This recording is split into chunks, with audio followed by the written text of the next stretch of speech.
Today is really the day when the Council meets to take up the administrative control issues. The Council then meets on November 9 and November 10 to discuss the model bills, and the IGST and the CGST bills will be framed and tabled in the winter session of the Parliament. The states will pass their own versions of the SGST. Based on the model bills, GST is likely to roll out on April 1, 2017. And now joining us live here for a discussion on the GST, we have Dr. Suyash Bhatt, a leading economist, joining us live from Mumbai. We've got Sameer Chopra, the chairman of Cyberscorp, joining us from New Delhi. And of course, from Bombay, we have a third guest, who is Nishant Arya, who's the executive director of the JBM Group. Suyash, are you with us? We're going to start off with you, really. Now, Suyash, a big departure we are seeing from the last meeting, that was now the necessity stands at 5%, the luxury items stand at 28%, and also 50% of the products which form a part of the consumer price index really would be kept outside the GST. And a large portion of the mass consumption items would also be kept exempt. Now, this is a structure which is likely to keep inflation in check or not is something that we'd like to know from you. So essentially it would keep, the way they are planning it, 50% item are going to be not excluded from this tax, but it needs to be seen in fine print as to, what are the items that they are, keeping. So for example, we have, say, different types of rice. Say you have a packaged rice. Now, do you say in a progressive society like India, would you be taxing, say, something like basmati? Do you consider it as something which a common man eats or maybe a rich person eats? So awesome. Though technically they have said that 50% of the CPI basket would be exempted, but I think there are a lot of more details that are needed from in terms of what are the exclusions, and then only I think it would be much more clearer in terms of what's the final impact. Now, we're seeing a bit of a big departure from the last meeting. Now, the necessity is at 5%, luxury items at 28%. Also, we are seeing that many economists are feeling that there would be no fear on inflation as the 6% has gone to 5%. And a few products are moving from 26% to 28% now. But then again, many are going from 28% back to 26% as well. What do you have to say about that?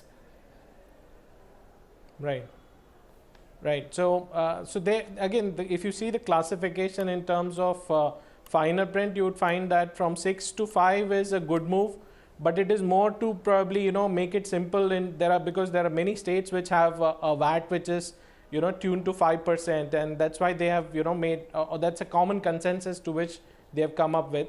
When you talk about 26 to 28, I think if we see the reports that are coming, the cess part is still something which is gonna add up. So if say for example I take an example of something like a cigarette. So cigarettes are taxed at 65%. Correct. And we are saying that 28% is what you'll be levying, and then you'll again add cess on it. Right. So this is not just the end of it. You would find that if you study more in detail about items, you have cigarettes which are taxed based on length of cigarette.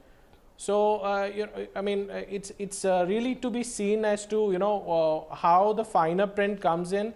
Though the government is saying that, it would be revenue neutral and there's no excess tax that they're going to levy, and, all these news are coming in. But most of the part, still there's a huge amount of uncertainty around it in terms of the fine print. No, I'm glad you brought up what would the final rate be levied on. I agree. We're going to be waiting for that because the cess still hangs fire somewhere. I'm glad you brought it up because I'm going to come back to you on the cess bit as well. But now I'm going to be bringing in Sameer Chopra into this discussion, the chairman of Cyberscorp Corporation.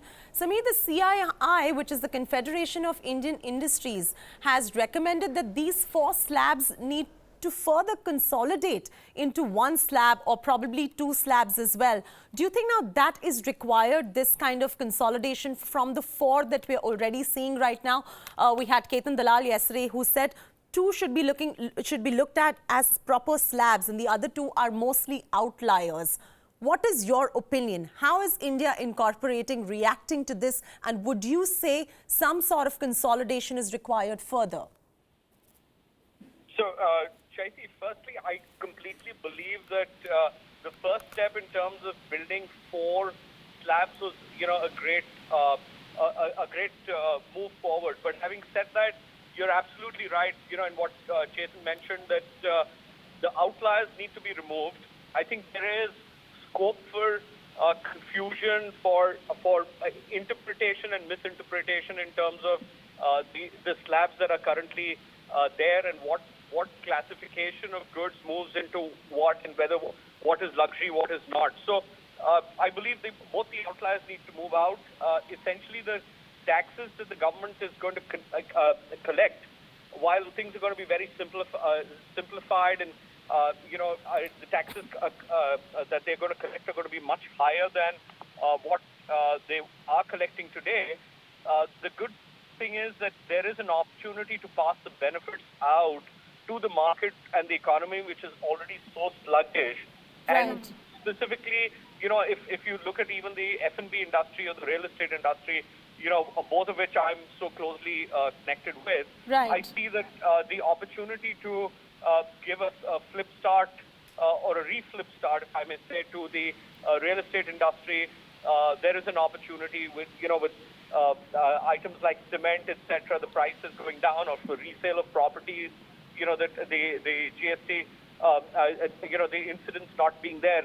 So these are huge opportunities which are available to us, and I think those must be utilized to the best possible.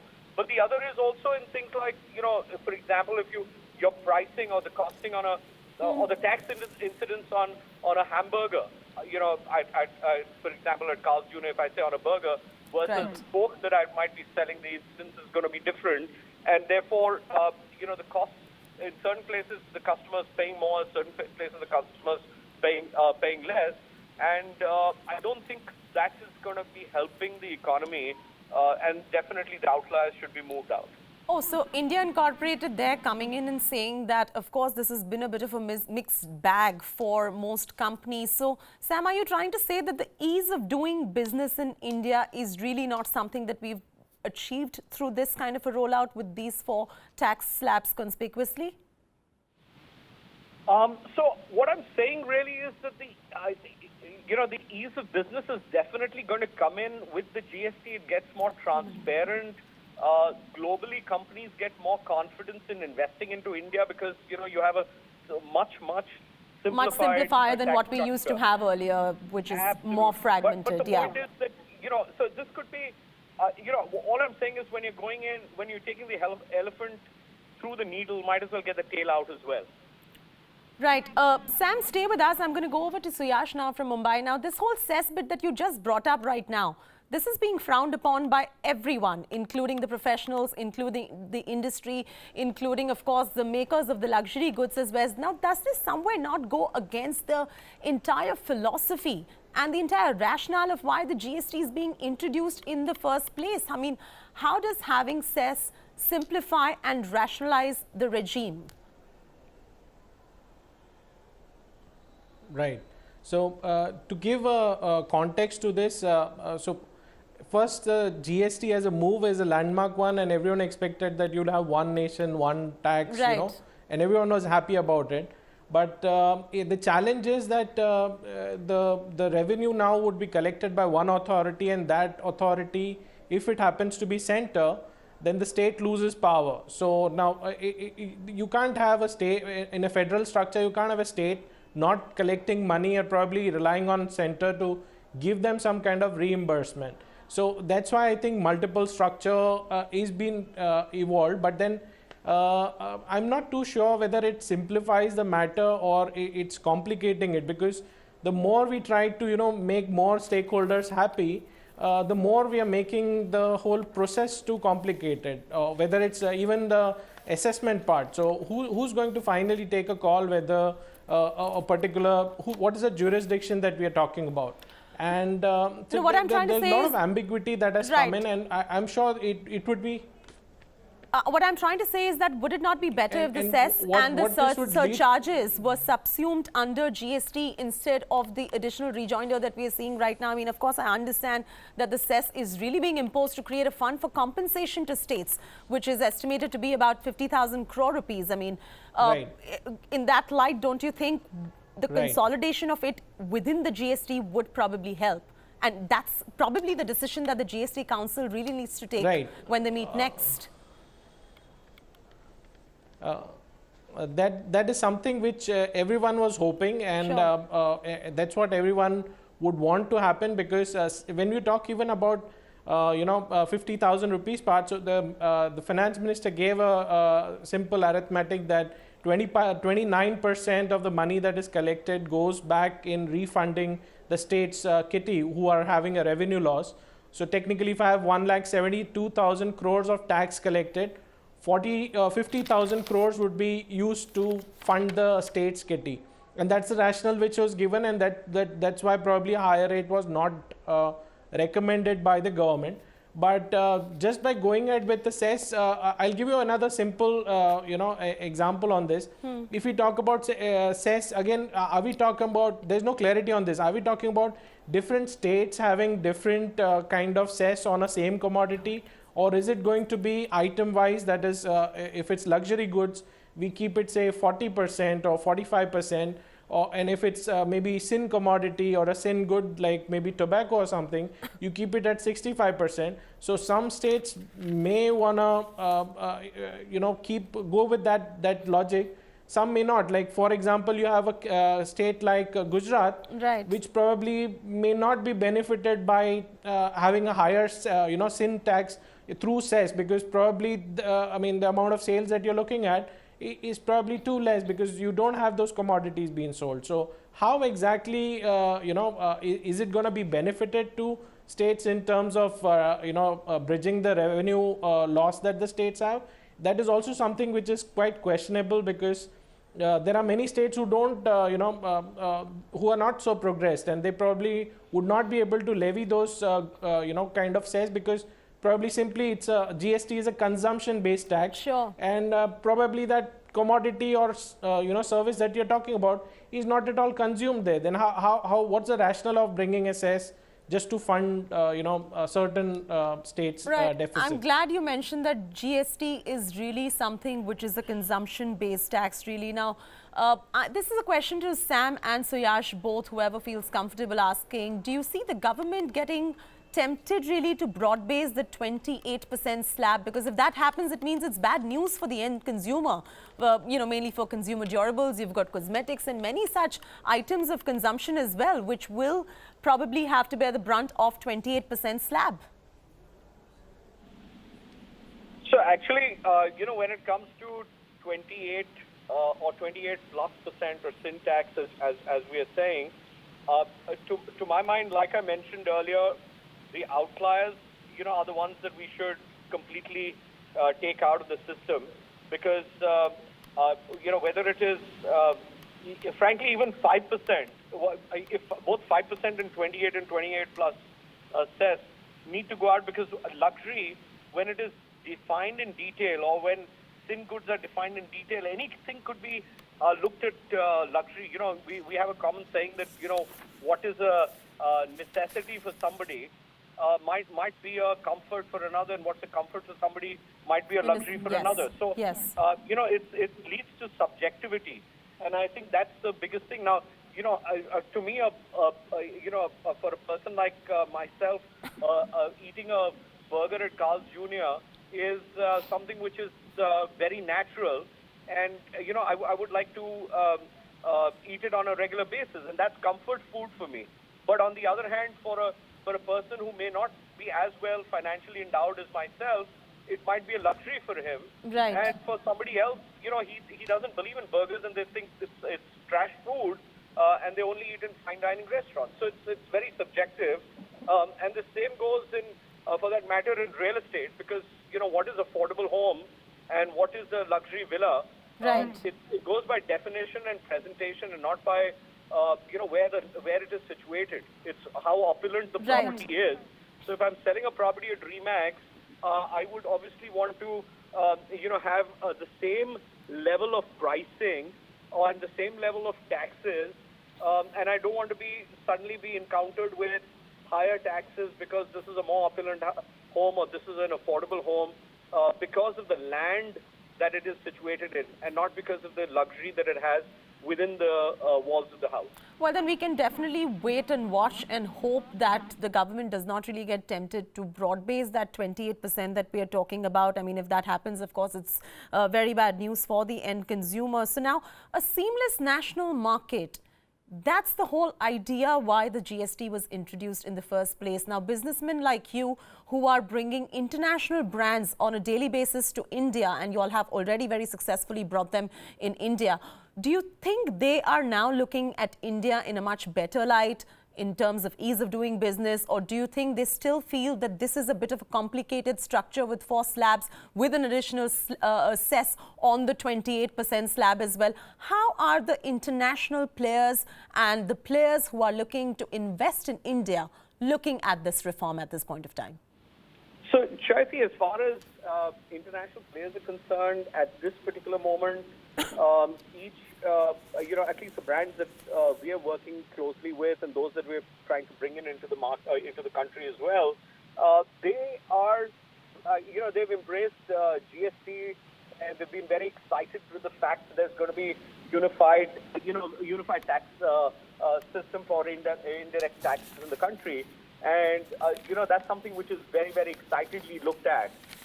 Having said that, it's too early to talk about the 4 of the 5-tier tax system, and I think the biggest point of discontent for everyone will be that this is now going to bring in subjectivity, and especially if different states can charge different amounts, to cover their deficit, that would be a problem, and I don't think that would go down very well if that should happen. I'm going to come to Suyas now. Now, lower effective taxes, lower logistics, better input tax credit, lower compliance costs. The industry sure stands to gain. I mean, I hope you have a bit of a different view than Sam on this one.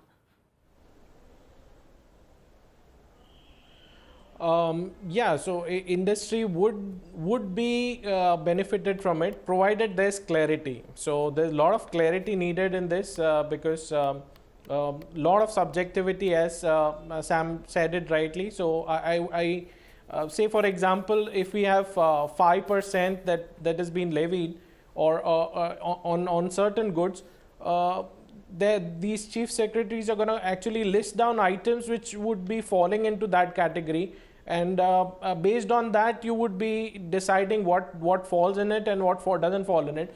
And if you talk about 28%, and I'm going back to your previous question on white goods, you have 30% which is being existingly levied. So I think to some extent, if we reduce the tax to 28%, probably some sectors would stand to benefit. But again, the caveat is, if we say that it's going to be revenue neutral, would it be subjective in terms of even sector specific? So if, say, for example, white goods, you have 30%, and I'm charging 28% to them, am I going to be charging 2% extra cess and then again making the same value? Then the excitement that is built around it, that cars would be cheaper, and there would be a huge boost in demand, and thereby GDP would grow. All this is something which may be falling flat on if Suyas, I'm glad if we you become mentioned more aggressive in terms of. Sure. I'm glad you mentioned GDP right now, because we unfortunately we have very little time on the show. So on the winding note, how many years before the boost of the 2% to the gross domestic produce by the GST introduction will come in? Because the centre is definitely pegging this to contribute in a large way to the GDP, isn't it? True. So the whole, probably in one line, probably it would be 1 or 2 years. But as I said, there is a lot of part which still needs to be unfolded. Like, we are a service-based economy. Everyone is talking about goods and what would be the tax structure for them. But still we haven't sorted out what would be the tax that would be levied on services.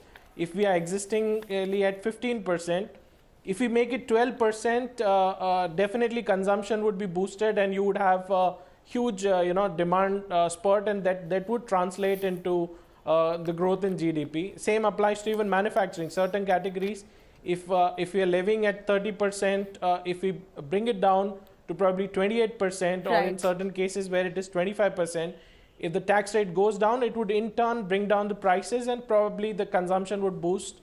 And the economy would grow, and I can say that maybe in a year or 2 years time you would see that impact coming in if everything goes as per the plan. All right, thank you. We leave it at that. Dr. Suyash Bhatt, of course, from Mumbai, and Sameer Chopra from New Delhi joining us on this special discussion on GST, on Wion Wallet. And there you go. Thank you so much once again, gentlemen, for joining us today on Wion Wallet. That's all that we have time for on this episode of Wion Wallet. I'll see you tomorrow, 9:30 a.m. Thank you so much for tuning in.